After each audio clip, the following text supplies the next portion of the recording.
Good evening dear students. आज हमारा topic है बायोलॉजिकल क्लॉक्स। एनवायरनमेंट में होने वाले साइक्लिक चेंजेस जो होती हैं या घटनाएं होती हैं के प्रति जो प्राणी एनिमल्स हैं ये समाकलनी क्रियाएं संपन्न करते हैं। ये परिवर्तन दैनिक, वार्षिकी, मौसमी या टाइडल आदि प्रकार के होते हैं। प्राणी में इन साइक्लिक परिवर्तनों के प्रति इंटरनल रिदम क्रियाएं होती देखी गई हैं। अतः इन क्रियाओं के होने पर हमें ये आभास होने लगता है कि दिन उग गया है या वर्ष समाप्त हो चुका है, अथवा पक्षियों या पौधों में ये क्रिया होने लगती है, अथवा विशिष्ट सीजन आ गया है। प्रजनन कार्य की दैनिक कार्य की क्रियाएं आदि इस आधार पर संचालित होती देखी गई है। मुर्गे का बांग देना, चिड़ियों का प्रातःकालीन चहचहाना, मधुमक्खियों का फूलों की ओर प्रवासन, मेंढक व अनेक प्राणियों में हाइबरनेशन, फैदर्स का गिरना व नए पर आना, पतझड़, फूलों का वर्ष के विशेष समय पर ही खिलना, पक्षियों का एनुअल माइग्रेटरी साइकिल आदि अनेक क्रियाएं हैं जो प्रति 24 घंटे या वर्ष या मौसम के परिवर्तन पर देखी जाती हैं। यदि वर्षा, ताप, प्रकाश अनुकूल ना भी हों तो भी प्राणी क्रियाएं निश्चित समय पर प्रारंभ कर साइकिल व समय की सूचना देते देखे गए हैं। समुद्री जंतुओं में लूनर व टाइडल रिदम का होना भी इसी प्रकार की क्रिया है। मनुष्य में सोने व जागने की क्रिया, हार्मोन्स का सिक्रीशन, पीयूष ग्रंथि की क्रिया व मानसिक एक्टिविटी, मेंटल एक्टिविटी प्रति 24 घंटे वाली में दोहराई जाने वाली साइक्लिक नियमित क्रियाएं हैं। अनेक जो फूल हैं दिन में खिलते हैं व इनका पोलिनेशन करने वाले कीट इनकी ओर आकर्षित होते हैं, किंतु लिली के फूल रात्रि में ही खिलते हैं व कुछ कीट इनकी ओर रात्रि में ही आकर्षित होते हैं। जीवों में इस प्रकार की समय ज्ञान, टाइम सेंस से संबंधित क्रियाओं को बायोलॉजिकल क्लॉक कहते हैं। बायोलॉजिकल क्लॉक क्या हैं? ऐसी एक्टिविटीज़ जिसमें टाइम सेंस या समय ज्ञान से संबंधित क्रियाएं होती हैं। पीटरन ड्रिग के अनुसार सभी प्राणियों में जन्मजात बायोलॉजिकल क्लॉक पाई जाती हैं। प्रत्येक जीव प्रोटोजोआ से प्राइमेट्स तक दैनिक रिदम्स का महत्वपूर्ण योगदान होता है तथा ये इनके आधारभूत पहलू का निर्माण करते हैं। प्राणियों में अपने व्यवहार अथवा फिजियोलॉजी में होने वाले समकालिक कंटेम्परेरी परिवर्तनों की होने के लिए बेसिक रास्ते वैज्ञानिकों द्वारा सुझाए गए हैं। पहला है पॉसिबली या संभवतः एनवायरमेंटल एक्सटर्नल स्टिमुलेशन का प्राणी पर सीधा प्रभाव पड़ता है। दूसरा, पॉसिबली एक्सटर्नल कालक्रम के साथ अंतरिम रिदम जुड़कर इस संसार की क्रियाओं के संपन्न होने में सहायक होती है। विशेषतः प्रति 24 घंटे या 365 दिन में होने वाली क्रियाएं।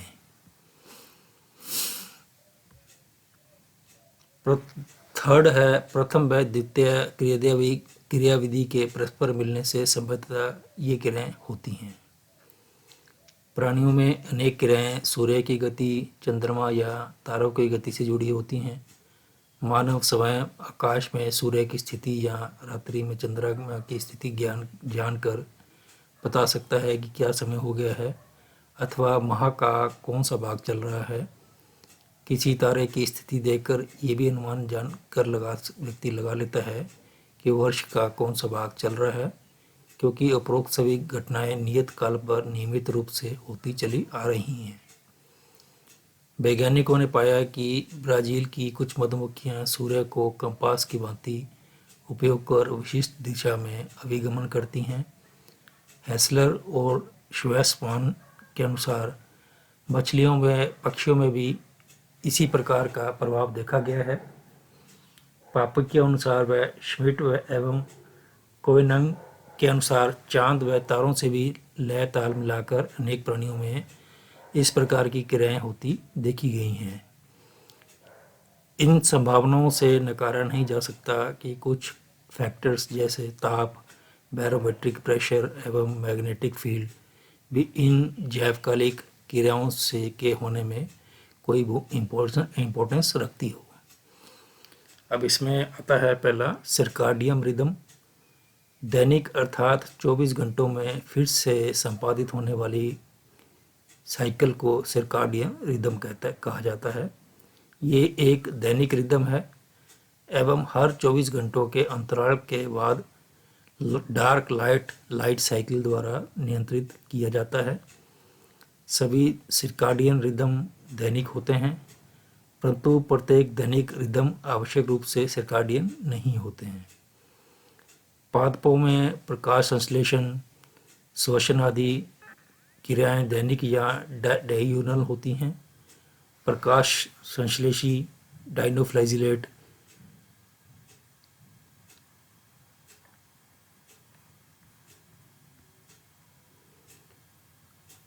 गोनीन्यूलेक्स पॉलीड्रा कोशिका विभाजन, इस डिनोफ्लाइजिलेट में कोशिका विभाजन, प्रकाश संश्लेषण एवं लुमिनेंस जैसी जो क्रियाएं हैं इनमें डेली रिदम दिखती है। इनमें से अनेकों रिदम पैतृक होते हैं तथा इन्हें सीखने अथवा इम्प्रिंटिंग की आवश्यकता नहीं होती। वैज्ञानिकों ने अनेकों प्राणियों को वातावरण से अलग कर प्रयोगशालाओं में ऐसी क्रियाओं के लिए एक्सपेरिमेंट किए हैं। कुछ प्राणियों में इस नए वातावरण में भी ऐसी क्रियाओं का होना पाया गया है। उदाहरण के लिए एक प्रयोग में मधुमक्खियों को दिन में लगभग 1 बजे के आसपास, जब सूर्य की चमक अधिकतम होती है, विशिष्ट खाद्य सामग्री एकत्रित करने के लिए इनको ट्रेंड किया गया है मधुमक्खियों को। अधिकांश मधुमक्खियों को इस कार्य में निपुणता प्राप्त हो गई और यहाँ तक कि आकाश में बादल छाए रहने की स्थिति में इनसे निश्चित सिखाए गए समय पर ही खाद्य सामग्री एकत्रित करने का क्रम जारी रखा। इससे स्पष्ट है कि प्राणियों में कोई एंडोजीनस क्लॉक ही इस प्रकार की क्रिया करती है। सर्काडियन रिदम सदैव प्रकाश अथवा अंधकार तथा ताप की टेम्परेचर के अनुकूल एवं स्थायी स्टेबल परिस्थितियों में ही संपन्न होता है। इन्हें प्रकाश एवं ताप में परिवर्तनों, रासायनिक पदार्थ जैसे लिथियम क्लोराइड, जिबरेलिक एसिड इत्यादि द्वारा पुनः निर्धारित किया जा सकता है। प्राणी अपने सर्काडियन रिदम का प्रयोग अनेकों प्रकार से करते हैं। प्राणियों को ये सुनिश्चित होता है कि इसे शिकार का या आहार दिन में, रात्रि में, किस पहर में प्राप्त होगा। इस प्रकार की अनेक क्रियाएं एवं रिदमों के साथ जुड़ी हुई हैं। फिश एवं क्रैनमर के अनुरूप मधुमक्खियों एवं पक्षी सूर्य को कंपास की भांति प्रयोग करने हेतु सर्काडियन रिदमों की ही सहायता लेते हैं। इसी प्रकार बायोलॉजिकल क्लॉक की सहायता से जंतु समय अथवा काल की जानकारी प्राप्त करते हैं।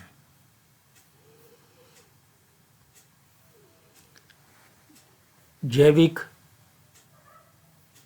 बायोलॉजिकल क्लॉक न केवल व्यवहार वरना कार्य की अवस्थाओं को भी एक्सटर्नल फैक्टर्स के साथ सिंक्रोनाइज करती हैं। उदाहरण के लिए पतरा ने एनाबास, चन्ना तथा क्लेरियस ये तीनों मछलियां हैं जिनमें कि ऐसे सहायक श्वसन अंग पाए जाते हैं। इन मछलियों में वायु से श्वास ग्रहण करने वाली मछलियों में ऑक्सीजन की कंजम्पशन या उपयोग करने की मात्रा का विश्लेषण किया तथा उनके मेटाबॉलिज्म के अनुपात में स्पष्ट रिदम देखे। प्रातःकाल में समय इन्हें खाद्य सामग्री की अत्यधिक आवश्यकता होती है। इस समय ये अधिक एक्टिव बनी रहती हैं एवं अधिक मात्रा में ऑक्सीजन का उपयोग करती हैं। दोपहर के समय इन्हें खाद्य सामग्री की अधिक आवश्यकता नहीं होती है, अतः ये निष्क्रिय बनी रहती हैं। तथा जल में आराम करती हैं। इस समय इनके द्वारा उपयोग की गई ऑक्सीजन की मात्रा भी न्यूनतम होती है। स्थान एवं आयु में परिवर्तन के साथ ही सर्कैडियन रिदम भी प्रभावित होते हैं। उदाहरण के लिए वुड चक्कर सामान्यतः सायंकाल के समय ही एक्टिव रहते हैं, जबकि इनके वयस्क लगभग पूरे दिन ही सक्रिय बने रहते हैं। इसी प्रकार मानव में भी आयु के साथ निद्रा का क्रम कम होता जाता है। बचपन में बच्चा ज़्यादा सोता है, बुजुर्ग व्यक्ति को नींद कम आती है। Origin and control of circadian rhythms. स्तनधारियों में सुप्राकाइस्मेटिक न्यूक्लियस सर्कैडियन रिदमों, गमन, भूख इत्यादि के संचालन हेतु उत्तरदायी माना जाता रहा है, परंतु अब ये महसूस किया जाने लगा है कि सुप्राकाइस्मेटिक न्यूक्लियस के अतिरिक्त शायद हाइपोथैलेमस भी इन क्रियाओं को नियंत्रित करता है, क्योंकि स्क्वेरल मंकीज में सुप्राकाइस्मेटिक न्यूक्लियस को नष्ट करने के उपरांत भी इन्हें ताप चक्रों के प्रति संवेदनशील पाया गया। हाइपोथैलेमस द्वारा सिक्रेटेड विभिन्न न्यूरो हार्मोन्स पीयूष ग्रंथि को प्रभावित करते हैं,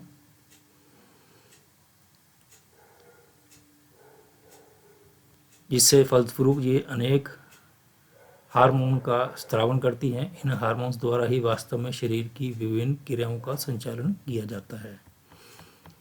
इस एग्जाम्पल में बताया है, जैसे हाइपोथैलेमस से पिट्यूटरी ग्लैंड के लिए रिलीजिंग फैक्टर्स निकलते हैं, जिससे जो कि हार्मोन्स को एंडोक्राइन ग्लैंड्स को प्रभावित करते हैं। एंडोक्राइन ग्लैंड से हार्मोन निकलते हैं जो कि साइकिल्स और अदर साइकिल्स को प्रभावित करते हैं।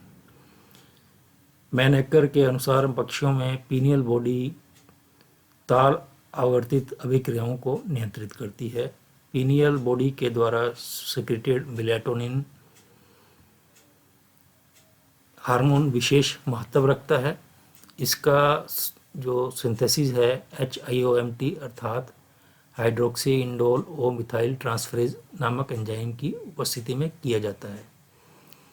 क्योंकि HIOMT केवल रात्रि के समय ही सक्रिय रहता है, अतः मेलाटोनिन का निर्माण भी रात्रि में ही संभव हो पाता है। मस्तिष्क की क्रियाशीलता व रात्रि एवं दिवस का मान जैसी क्रियाएं मेलाटोनिन द्वारा ही प्रभावित की जाती हैं।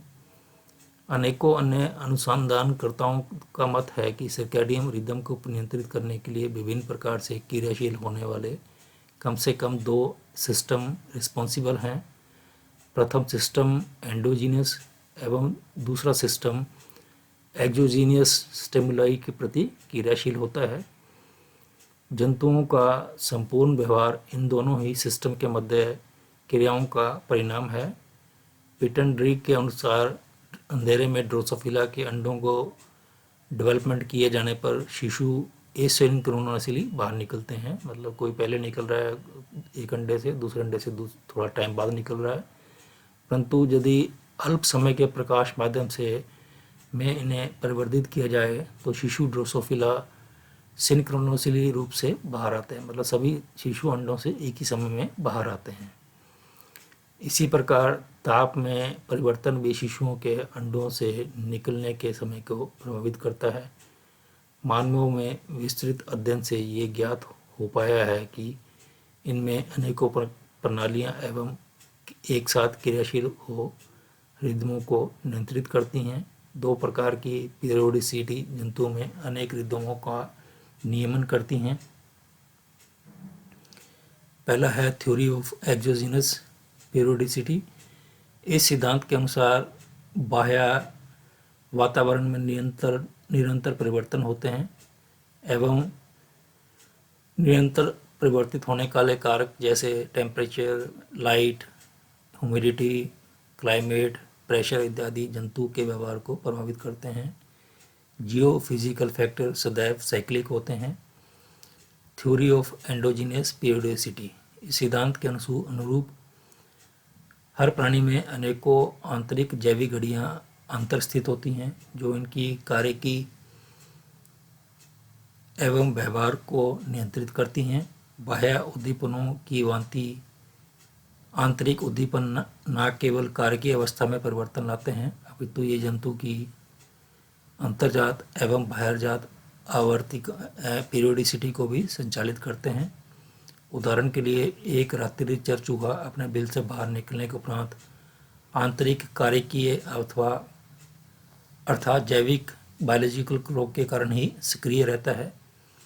इसी प्रकार वायुयान से मनुष्य द्वारा एक प्रदेश से दूसरे देश में लंबी यात्रा की दूरी की यात्रा के उपरांत इनका सर्कैडियन रिदम प्रभावित होता है एवं इस परिस्थिति में वे अनेकों असामान्य लक्षणों जैसे खाने का ना पचना, नींद का ना आना, भूलने की प्रवृत्ति इत्यादि द्वारा ग्रसित हो जाते हैं। इसे फिर से सामान्य स्थिति में आने के लिए 1-2 दिनों का समय लगता है। इसे टाइम लैग कहते हैं, जेट लैग कहते हैं।